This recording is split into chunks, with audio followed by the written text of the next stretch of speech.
Pangarap. Isang salita na may 8 letra. Isang salita na hinahangad ng bawat isa.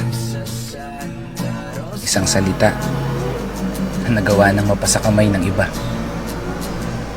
At isang salita na katuwang ng salitang kaya ko ba.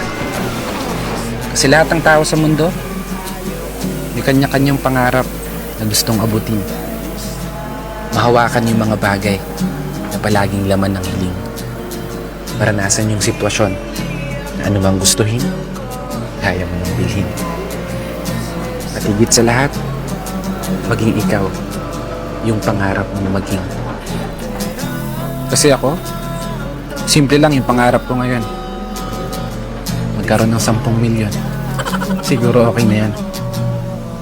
Pero biro, lahat naman ng tao pangarap magkaroon ng sariling bahay, sariling sasakyan, masayang pamilya na araw-araw mong uuwian. At syempre, mabait na asawa na nag-iisa at bukod tangi mong tatabihan. Kasi libre lang mangarap. Ika nga nila, wala yang bayad, isuli ka pa. Ang tanong na lang dyan, magagawa mo ba? Baguhin ang takbo ng buhay gamit ang mga pangarap mo. Magtiwala ka lang sa kakayahan na tinataglay mo. At higit sa lahat, maniwala ka lang na kaya mo.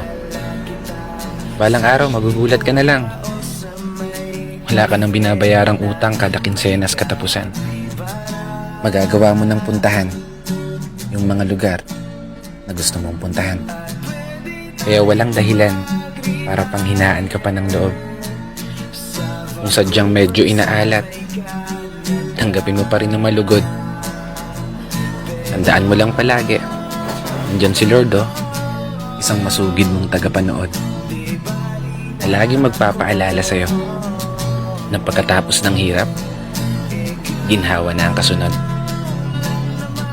Kaya isang pagpupugay para sa lahat ng mga kapatid ng motorista na patuloy sumasabay sa hamon ng buhay. Mangarap lang tayo ng mangarap. Ilang araw tayo naman na magtatagumpay. This is your brother Matt for today's video.